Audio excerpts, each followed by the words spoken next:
We're live here, celebrity segment on the Total Tutor Show, and I'm really, really excited. I guess getting back from LA and all the jet lag and everything to get an interview like this, GJ, is fantastic, and I'm so glad to have the Beach Lifestyle celebrity segment back and running again. So how are you, G?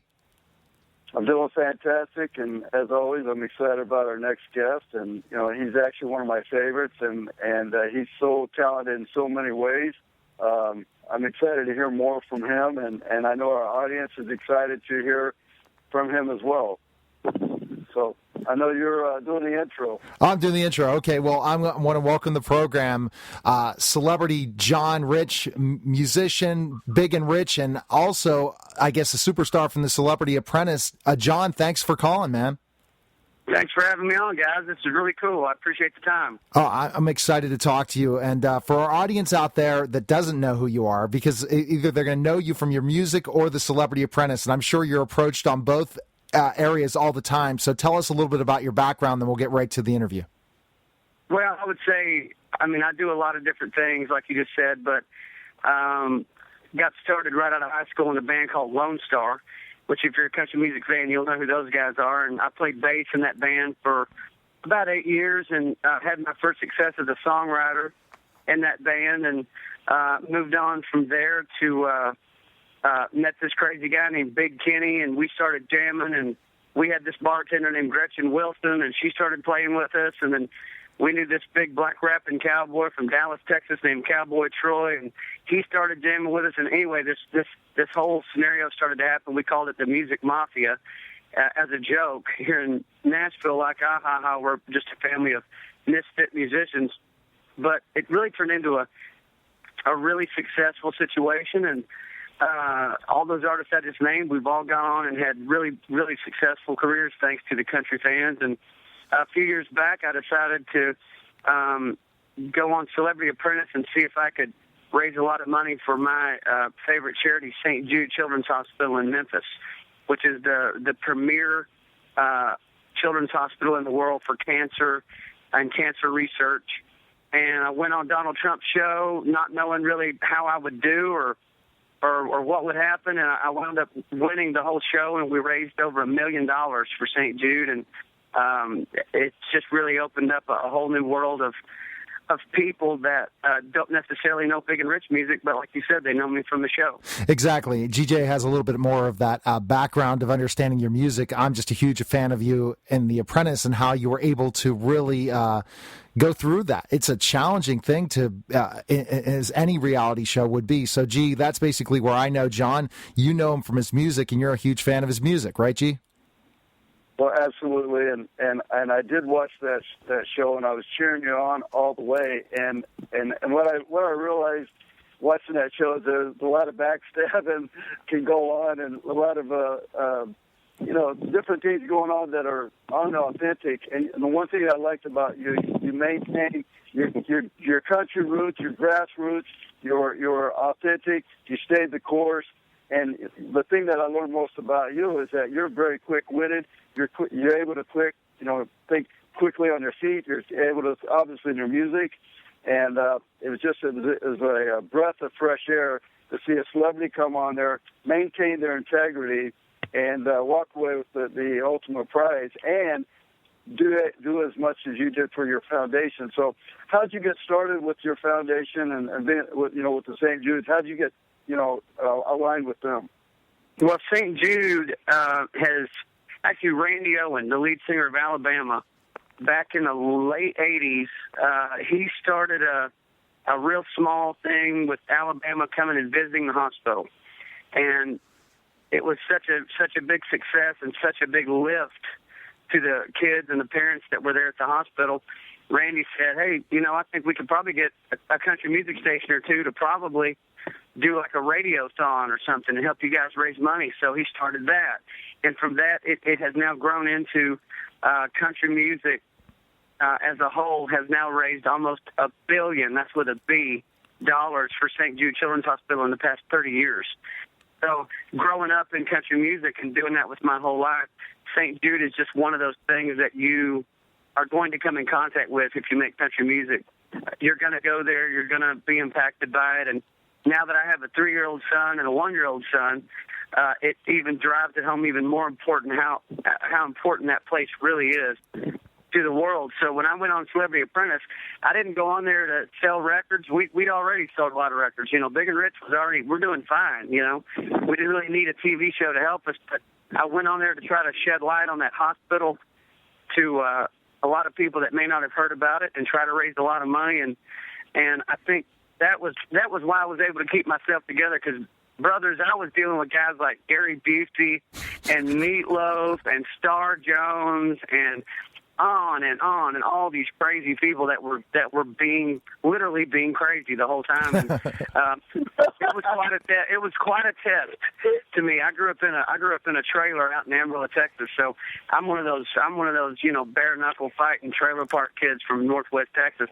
So when somebody pushes you, you push back. That's how you grow up. And in this situation, though, I was there to represent St. Jude. I was there to represent country music, not John Rich. And I put myself at the back and represented those other two things. So your comments that you made about my performance on there is exactly what I was trying to accomplish. And I do consider that. I know it's a silly reality show, but it really did accomplish some really big things for that hospital. And now, I'm on the books to do 3 more events for St. Jude just this year alone.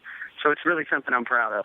So how does it make you feel to be involved with this organization, especially when you're able to raise so much money on The Apprentice, but also then visiting the hospitals and seeing the work that they do? It must make you so happy to be involved. Well, I'm a big believer in tithe, that whatever you have in your life, God gave it to you, and you're supposed to give a piece of it back. And that also goes with your time and your talents. And that goes for everybody, not just country singers. That's anybody listening out there. That goes for everybody. And so for me, yeah, there's the money element that you raise and that you give, but then there's the time element, and that's really where I've stepped it up big. Is we're doing our 2nd annual John Rich and Friends in Memphis, June 4th. Last year we had Darius Rucker, Kelly Pickler, Big and Rich, and Jeff Foxworthy. That was the lineup. Wow. So this year we're going to do it again, and it'll be another crazy. I'm working on Bon Jovi right now to see if I can get them. But the point being to raise as much awareness as possible with the public that St. Jude is there, and they have millions of people around the country that they call Partners in Hope. If you go to stjude.com, you'll see you can be $20 a month or $40 a month. And those millions of Americans that give like that, that's really what keeps that hospital going. And the big thing they do is they research ways to fight new cancers. See, cancer is so nasty, it just keeps morphing and turning into other forms of cancer that they've never seen before. And it's those cases that they take. And nobody that goes to St. Jude ever pays a dime for their treatment. And that's fantastic. And that's especially for people that cannot afford that. I think it's a fantastic part of what he does. And John, it sounds like my co-host, who's an entrepreneur himself and very successful entrepreneur, has learned specifically the same thing, that, again, it's about tithing and helping others. And he has his own foundation, Mission G, right, GJ? And you always talk about how you have to give back, especially with your success. Well, absolutely. And my wife came up with the term reverse tithing. I'm like, what do you mean reverse tithing? And so our ultimate goal is to tithe 90% of what we make. And obviously, I live very well and I've been very blessed. And just like yourself, you've been very blessed and you're giving back. And it's a great lesson, as you shared, for anyone, regardless of what you're making or how successful you are, giving back to those in need is definitely it's really what it's all about, and you're doing it. And the other thing is that you're utilizing that platform, and you're setting an example. And like you did on Celebrity Apprentice, you set an example, and I know that's a great example for others to step in line. So where can our listeners get involved to help you and your foundation? And then let us know when your next projects are. And I know you said June 4th. Anything else that Yeah, I'd be glad to. JohnRich.com. It's got all the things that are happening with St. Jude is on there. Anybody that's on Twitter, you can follow me just at John Rich, and I'm always talking about what's coming up next. And there's just so many things. Like I said, it doesn't matter what you do. I don't care if you're. I don't care what your job is. Doesn't matter. Doesn't matter if you don't even have a job. Doesn't matter. There's something you can do to improve other people's shortfalls, people that are going without something. That's what America's all about to me. Now, I'm a capitalist. Like I said, I grew up in a trailer park, man. You know, I had to think and work my way to where I'm at. And I don't believe that. I believe neighbors and fellow Americans should be taking care of each other. I think we've got the biggest hearts in the world. We've proven that time and time again as a country. When other nations get in trouble, we're the first ones there. And that attitude ought to go on day to day to day in the little unseen things that nobody ever hears about. Most definitely. And I think that's what makes you approachable, John. And you see a lot of people who win The Apprentice are people that have that humility about them. You know, you see the other characters you're talking about, the cast of characters that are always on The Apprentice, and you think, are they really going to win? But finally you see it when it finally ends and sees who really is there for their charity and foundation. You see who ends up winning The Apprentice, right? A lot of times, look at the last winners. Yeah. You're right, and I think that's where the separation starts to happen, because you see who's there to just be on TV, and then you see who's there for a real serious reason. And the serious people generally wind up at the last couple, 2 or 3 people standing, because they're the ones that are making the decisions based upon what's best for their charity, not based upon what makes good TV. And that's great. And I guess that's what makes the show so exciting, is you know it at that time. Finally, the rubber's it's going to happen, that the winner is going to be somebody that truly is passionate and putting the work in, and not just trying to get back their fame again, which you already had. So that helped you in that whole process. And GJ has the major $1 million question that we ask all our guests that come on the show. What is that question, G? Well, John, what's your 90-day challenge? What's your 90-day challenge goal for yourself, for your foundation? And we set everything in a 90-day goal. So, what's your 90-day challenge? My 90-day challenge. Well, I have several, okay. but for St. Jude, I mean, in the next 90 days, like I said, we're going to do this John Rich and Friends show. My personal goal is to get such huge artists involved with it. Like I said, I've got to call out the Bon Jovi. I don't think it gets any bigger than that. Yeah. Larry the Cable Guy, you know, people like that. I mean, I go right at the top and try to drag them in. And what that does is it allows people they can either buy a ticket to that show and come to it, or they go, man, I heard John on the radio, what he's talking about. I'm going to go on stjude.com and I'm going to give them $20 a month or $40 a month or whatever they want to give. And that's a continuous goal. I mean, is to continue to build people, because once people really dig into St. Jude and see what it's about, the first thing that crosses their mind is, what if something like that happened to my kid? What if something like that happened to my niece or nephew or my grandkids or whatever, the neighbor's kid next door, you know, that comes over and plays in my yard? And your answer is, I would want them to go to St. Jude, and I want that place to do better, and I want that place to thrive. And I can't think of a better place to put your money than there. Tremendous. That's tremendous. And you have all your 90-day goals ahead, and we're going to be helping you definitely promote it as well, tweeting you out, making sure that we're getting the word out to all our stations out there to get involved again. And so quickly, John, where can we find information again so that we can donate and be involved in the foundation and also learn more about your works?